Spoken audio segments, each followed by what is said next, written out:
I've been married a couple times, and some of that had to do with forgiveness or my lack of being willing to forgive for things.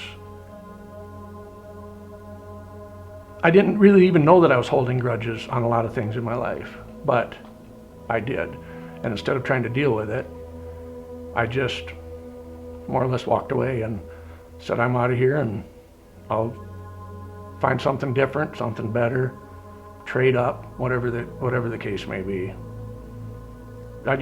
Forgiveness, wasn't good at it, bottom line.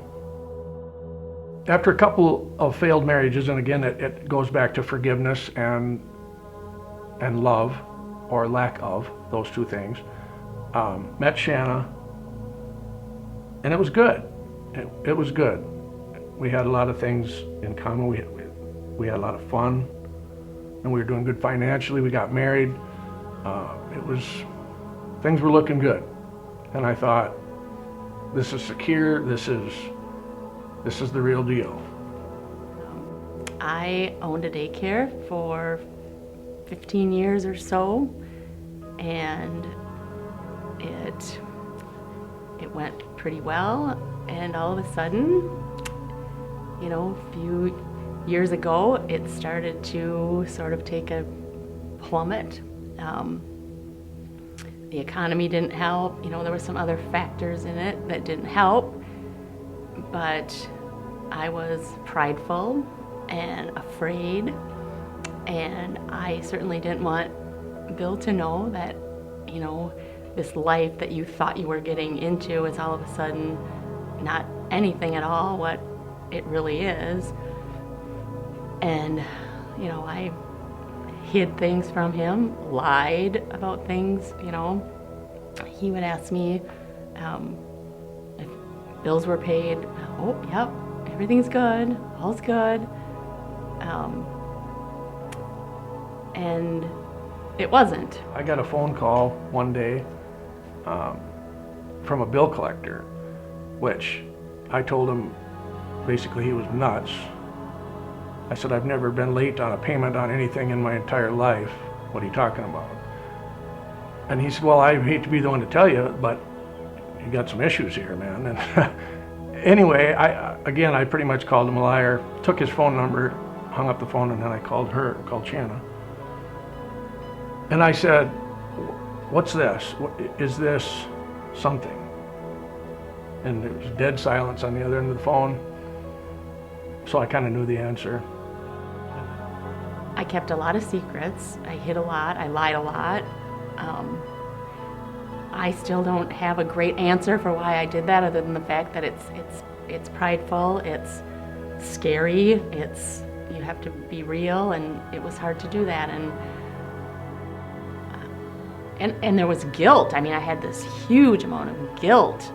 I did this to somebody. I wasn't truthful, and now we're in this mess, and he didn't have anything to do with this mess, and I made it, and now he's sort of stuck with me and the mess. Yeah, because when you carry all these lies, you're heavy with like elephants on you, and you do, and part of what I was afraid of was, I can't tell him this, he'll leave me, and then I'm alone, and then what will I do? And I love him. I found out that basically the business was going to be defunct, going to lose the building and the whole 9 yards.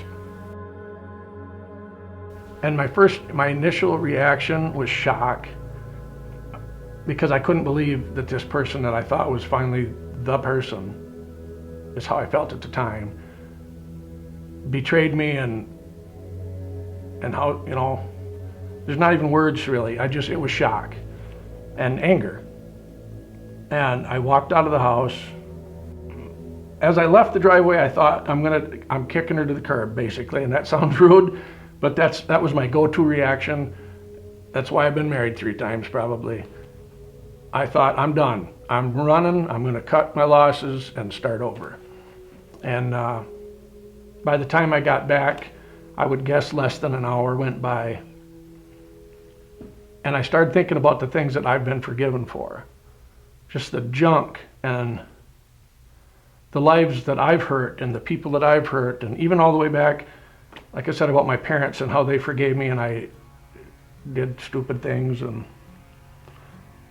I thought, what kind of a person would I be if I continue to do this with what God has forgiven me for and what people have forgiven me for?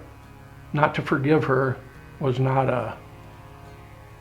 I couldn't do it anymore. I couldn't do that.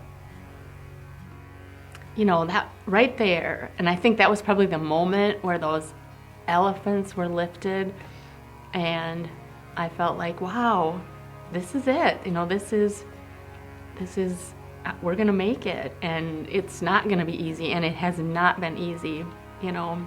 The Shana I married was pretty cool and awesome, and I liked her and loved her and thought she was great.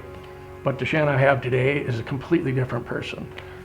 She's a free person that doesn't have to feel like she has to lie or have secrets, and if there's problems, she knows she can come to me because we've worked through junk.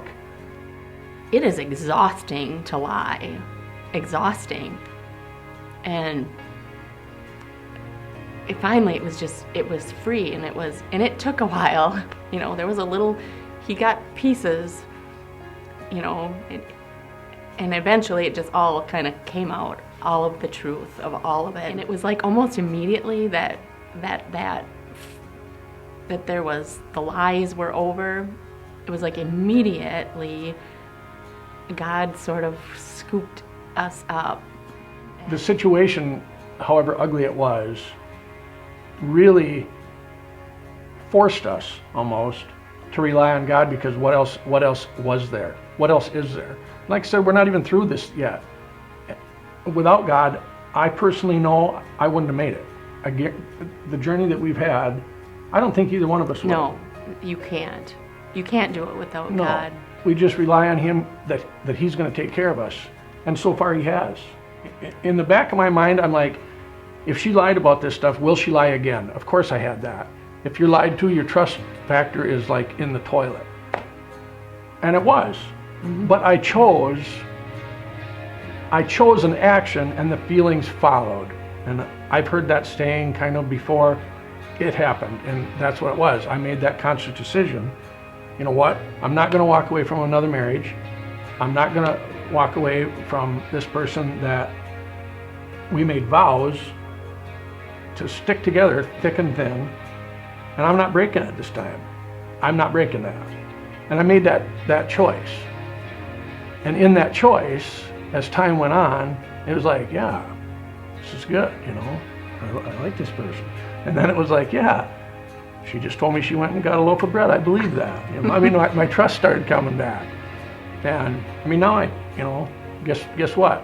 She pays the bills because I hate doing it, and I trust her with a checkbook, and it's all good. So look at that face. Who can't forgive this?